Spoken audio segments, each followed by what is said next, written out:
Bonjour, nous allons parler des getas aujourd'hui. Les getas sont des chaussures traditionnelles du Japon. Une fois on trace l'origine des getas, ces chaussures sont utilisées pour le travail. Donc, dans les milieux professionnels à ce jour-là, on pince la tongue des getas pour pouvoir tenir la force dans le pied et rééquilibrer la balance corporelle. Grâce à cette caractéristique, on fabrique des getas en tant que l'outil, par exemple Tageta. Tageta est né en tant que l'outil agricole pour aplatir la terre, enrichir les champs et entretenir les sols. On appuie avec Tageta des branches d'arbres, des herbes dans les champs de riz, afin de produire des engrais. On avance en tenant la bride et en levant le pied à partir des orteils. Étant donné que l'on ferme fortement la bride avec les doigts, on peut garder la force des pieds pour maintenir la position dans les champs. Nazura Geta. Il s'agit de getas munis des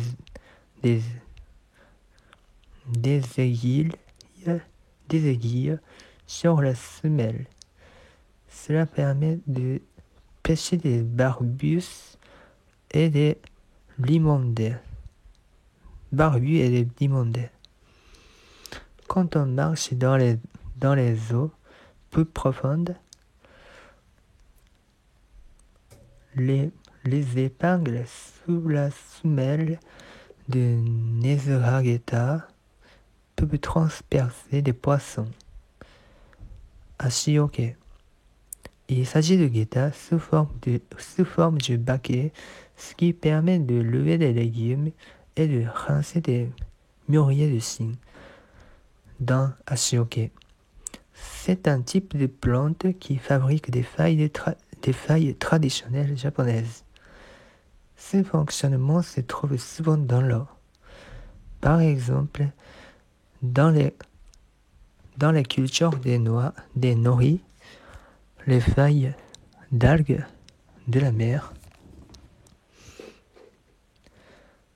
On met des pierres au-dessus de ce baquet pour que ce geta ne se flotte pas. Il existe la tongue sur laquelle on marche, mais ce n'est pas pour la remonter dans la surface de l'eau. Koshikigutsu. Grâce à la faible conductivité thermique de Koshikigutsu, on peut user de ces chaussures dans un lieu très chaud, comme on l'utilise lorsqu'on cuit le riz à la vapeur pour fabriquer le saké. Tokogeta. On porte aussi des chaussures pour éviter la chaleur lors du travail. Sa particularité est de découper la semelle et de la rendre plus épaisse pour pouvoir équilibrer. On les trouve dans une usine de fer japonais de la région Chugoku, où se trouve l'ouest de l'île de Honshu. Chagiri Geta. La forme de Chagiri Geta est un petit peu étrange. Avec les 3 couteaux au-dessus du geta, on coupe les feuilles de thé vert en pièces. Il se peut que les habitants portent les kigutsu et bokuri à partir de l'époque Nara. Kigutsu est de nos jours porté lors de la formalité dans le temple Jinja par Kannushi, celui qui prie pour les Juifs. À l'époque Edo, le geta devient en vague. Dans cette époque, pendant la culture populaire se développe, on commence à avoir le sens esthétique. Le geta devient très à la mode. La fabrication du geta devient donc spécialisé, professionnel. A priori, les guettas sont portés lorsqu'il pleut, mais à cette époque, ça change sa manière, donc les guettas sont aussi portés lorsqu'il fait beau. Demande de la hauteur. Une fois le sens esthétique augmente, la demande de la hauteur est présentée dans la population pour démontrer le soi-même plus haut comme talon haut. Les femmes sont plus lumineuses, les guettas sont plus hauts. Les Oïlans portent des ornements de cheveux et des vêtements de plus en plus somptueux pour répondre à leurs besoins de décoration plus jolie et de leur allure plus haute. Des guettas sont de plus en plus hautes. La banalisation des guettas dans les milieux populaires. Dans de grandes villes comme Tokyo, Kyoto et Osaka, il existe de nombreuses maisons de guettas, mais il reste encore cher pour la majorité des habitants. Donc, la majorité porte dans la plupart du temps des waraji et zori.